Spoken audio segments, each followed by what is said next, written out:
Hello, hello, hello. How are you today? This is International Exposure with Jane Jeru. My name is Jane Jeru and I'm currently in Australia. I would like to welcome you to my YouTube channel. Thank you so much for tuning in. This is where we discuss matters international. And in today's episode, I'm going to discuss about international studies. And to be precise, I'll discuss benefits and challenges of international studies.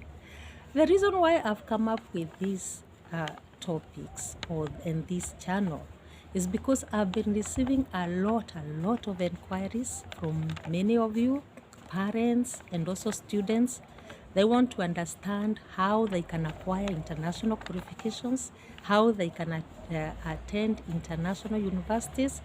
And I've been answering many people in my inbox. I find myself answering one person and another the same question to many people. It's very time consuming, and for that reason I have come up with a channel where I'll be discussing these topics that will be answering the many inquiries and questions that I've been receiving from all of you.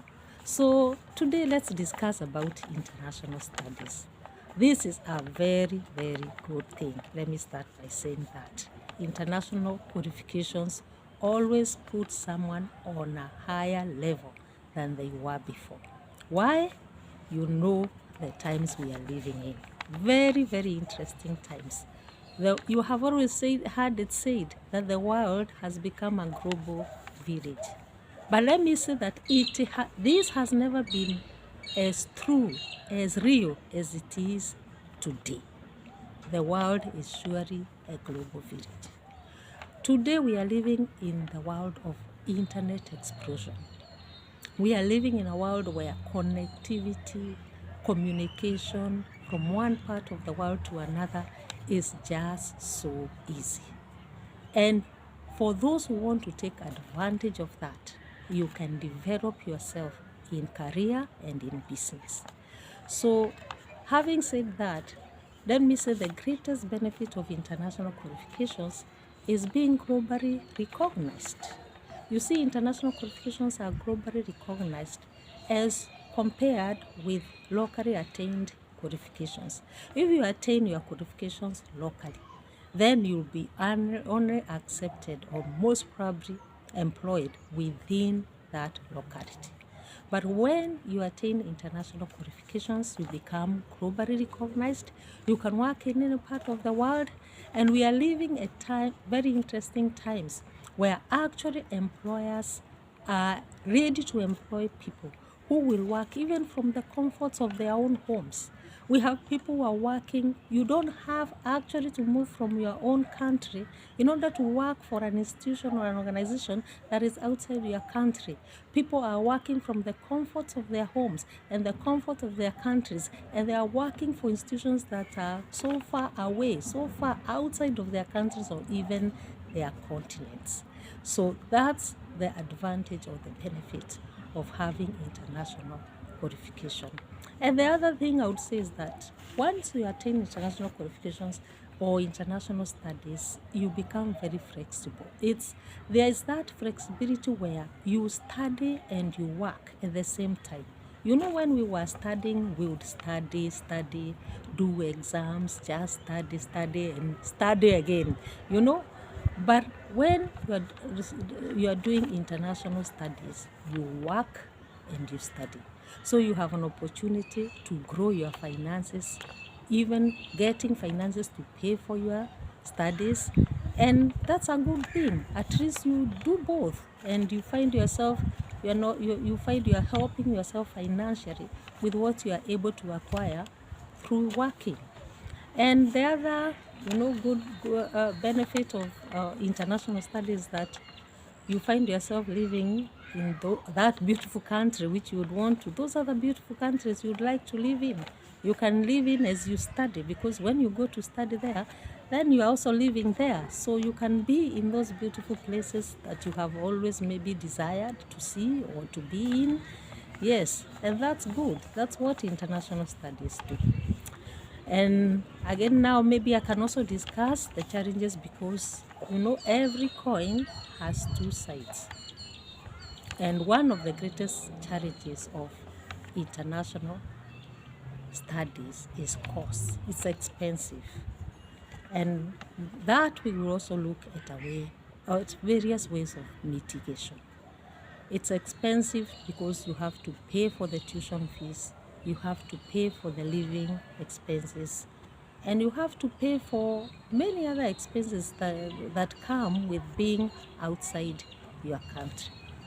And one of the ways of mitigation is looking for institutions that can offer loans. You can take a loan and you pay, at least you'll be able to subsidize a lot of your costs for the studies through the loan.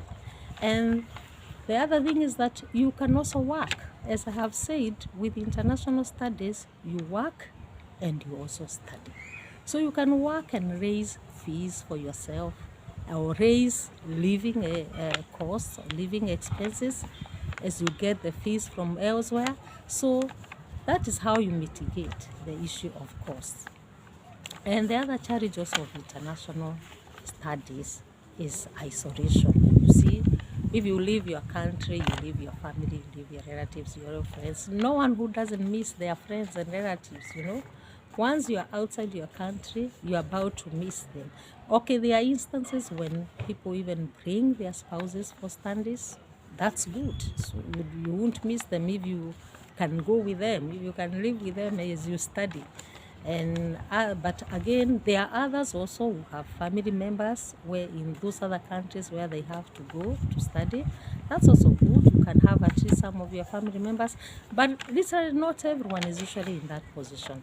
There are people who don't have those relatives, they don't have those friends, they don't have those families outside the country, and they just have to go. And I would say it is good. Don't fail to take advantage of learning, of acquiring international qualifications because you don't have people there. When you get to that country, please look for your community. That's the way you mitigate that challenge. Look for your community and integrate with your community. There's no country that doesn't have all these communities from their countries where they can interact with them, integrate with them, attend their functions, just be part of your community, that Kenyan community, that African community, that Asian community. Be a part of it, attend their functions and integrate. Of course, don't go overboard. You have to look for people who are your kind, people who have the same interests as you are.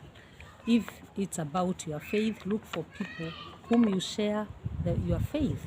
If it's about your culture, look for people maybe whom you share in culture. You might get people who come from where you come from or something, and you'll be able to interact and integrate with them easier. And you can also look for people maybe who attended the same schools with you. You have a similar childhood, and that's it. So be a part of the community. Don't stay alone, in isolation, and become busy also. When you become busy, you don't have time to think, why am I all alone and all that. Work and also study. It's very interesting when you know how to actually deal with it. And that's good for today. I think in the next episode now, I can discuss about the process of application of schools. I'll discuss about before application, during application, and after application of schools, and how to actually do it the very best way in order to be taken by those schools. Thank you so much for watching. I really appreciate. Feel free to share this video with your own contacts, and let all of us be discussing these issues of international life. And bye bye for now.